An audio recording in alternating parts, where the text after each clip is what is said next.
Hello, everyone. It's Jamal Thomas. Welcome to the Progressive Soapbox. Slightly hoarse this morning, but nevertheless, want to do the news. I guess I could say this afternoon. This story I've been trying to get to for the past few days, and so I'm going to get to it now before going into my other stories because I think it's important. And even though I may possess no power at all to change this particular event, at the very least, I can lend my voice to it and say, in 50 years' time, when we look back on history and this particular position will be recorded as being the correct position, I want to have my voice among the chorus of people who said or put a demarcation in time saying this is wrong, and yet this is taking place. We've, on the left, the honest left, the strident malcontents that we are, loves this idea of understanding what our government is doing. Meaning, for us, it is real, this idea that we ourselves are supposed to be the dictators or be the controllers of the government, and it is our responsibility to control that governmental edifice. We take that to be real, with one problem. You can't do that if you don't know what your government is doing. Enter Julian Assange. All of the lies, all of the subterfuge, all of the things that government have said that have completely been proven to be a lie, many of that came from Julian Assange himself. Assange was the one who put out the thing talking about Edward Snowden. All of these leaks showing that the government was breaking the law, flagrantly breaking the law, spying not just on us, but all around the world. Chelsea Manning going to prison after releasing a fighter pilot in a helicopter, murdering a Reuters agent. The leaks have been monumental in our understanding of the way the government works. The shady side of government, the CIA creating an NSA inside the CIA because it didn't want to communicate with the NSA. Having that information being lost into the wilderness, meaning other governments and other agencies are able to get their hands on the hacking tools that the CIA was using. We would not have known that if it wasn't for Assange. WikiLeaks has been vitally important to our understanding of how government works and the shady things they do behind the scenes in making it work the way it works. That person who's been so monumental is essentially in prison. He's been stuck illegally in an embassy. And by illegal, I don't mean illegal in the sense that he's in the embassy. I mean that there's been fear that if he walks out the embassy, A, he will be arrested, and B, he will be extradited to the United States, where there was a warrant hiding under the arrest. Meaning the reason that he's in that embassy against UN law or against UN proclamations of such that he should be released, the reason he's stuck in that embassy, despite being essentially a diplomat for Ecuador, is because suspected that the United States and its lapdogs are out to get him and out to get their hands on him. And they're using a secret warrant to do it. The United States government never owned up to this. Instead, they would essentially make these threats, make these proclamations, some people talking about he should be drone struck and all this other stuff. And for all intents and purposes, the president of Ecuador that was there prior was assisting in the protection of Julian Assange, including increasing security at the embassy to make sure that people of the UK would not just run roughshod over international norms and international law to break into the embassy to get him.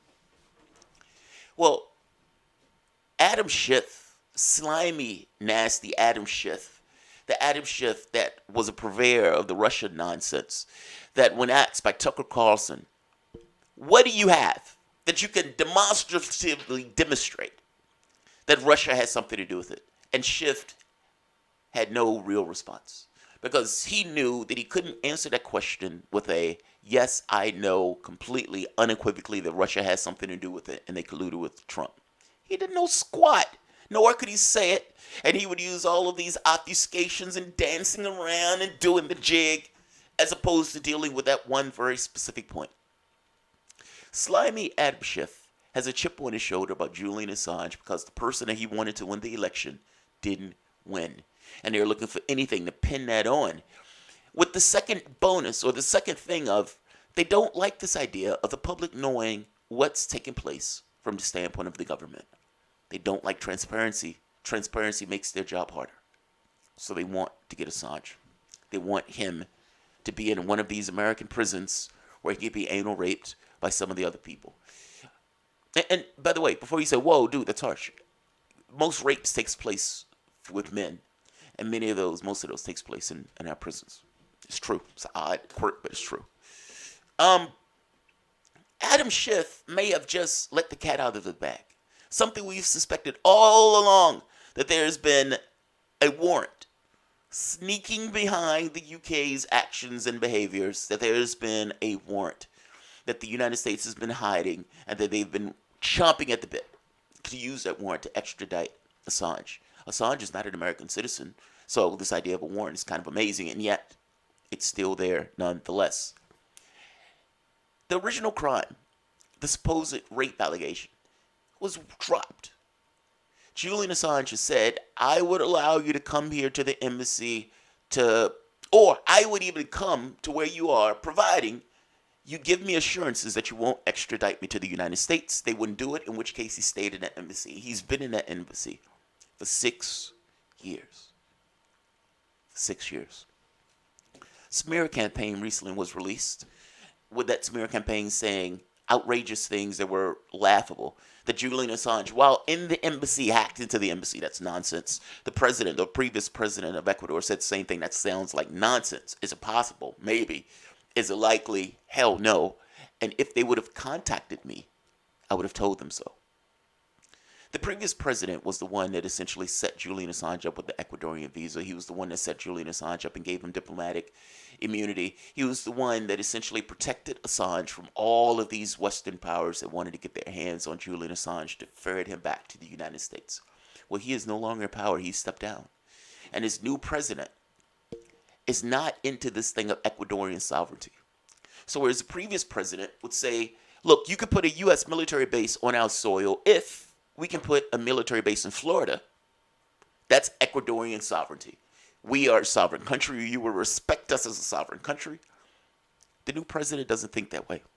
And the new president has been making deals to undermine Ecuador's, you could say, independence. Part of that, however, this military agreement with Ecuador that was signed immediately after the leaving of the previous president, put into question whether or not Assange will continue to be safe in Ecuador. And it sounds like it's possible that he won't be. Slimy Adam Schiff has somewhat let the cat out of the bag. What do you mean by that? Adam Schiff sent out a tweet that revealed more information than I think Adam Schiff wanted to reveal. This is the post. And to nutshell it, Randy Credico had communications with Julian Assange. Credico ended up on Ari Melbourne. Melbourne realized or was told by Credico that Julian Assange is willing to meet with these guys, the purveyors of the Russia hysteria stuff. And he's willing to talk to them about the Russia nonsense. Schiff, Slimy Adam Schiff, sends out a tweet saying, "We will talk to him once he's in United States custody." What do you mean once he's in United States custody? Does it mean that you have a warrant out trying to get him? This is the article that this is being drawn from by Max Blumenthal. Did Adam Schiff just admit that the United States has a secret indictment of Julian Assange? Look at that mug. Imagine waking up to that mug trying to get a kiss. After Randy Credico offered Representative Adam Schiff an interview with Assange, Schiff apparently revealed the United States plans to indict and extradite WikiLeaks founder. Let's go right here. But once Credico arrived at Schiff's office, he sent the congressman's staff in an unexpected and politically inconvenient direction. "I told him 3 times that Mr. Assange is willing to meet with him," Credico said. "And if Schiff is serious, he can get this stuff cleared up. I'm just a courier to deal with this." And Schiff staff, just sat there and said, "Well noted." I said, "If Nixon went to China, if the orange man Trump is going to Korea, Schiff has the street cred to go to Assange." 2 days later, Credico was invited to MSNBC's The Beat with Ari Melber. Melbourne and his producers had no idea that Assange had offered to be interviewed by House Intelligence Committee. Like Schiff, They were merely interested in pumping Credico for details on communications between Stone and Assange and reinforce the narrative of the Trump-Russia collusion. They have an agenda at MSNBC that's anti-Assange, pro-war against Russia, Credico remarked. They pre-taped me because they got nervous, but they kept most of what I had to say. So what all the stuff about Stone did was give me a chance to talk about Assange. When Credico revealed the secret mission to Schiff to deliver Assange's offer to an interview, Melba reacted with astonishment. He took to Twitter to publicize the offer that Credico disclosed, prompting a revealing reply from Congressman's office. Representative Schiff's office just gave us this reply. Our committee would be willing to interview Assange when he is in U.S. custody or not before. For years, the United States and UK government have refused to tell Assange or his lawyers if they prepared an indictment of him. With Schiff's remarks, he has the strongest evidence to date that Washington plans to lock him in jail. That's amazing. I'm going to put this in the bottom for you guys to read. In a nutshell, they're going further into details, but in a nutshell, I don't want this one to go too long. Slimy Adam Schiff, who's been a purveyor of the Russia nonsense, who got shredded by Tucker Carlson, has essentially let the cat out of the bag, potentially, that they have some kind of warrant out for Julian Assange, and that if the UK get their hands on him, it's very likely that they would try to extradite him to the United States.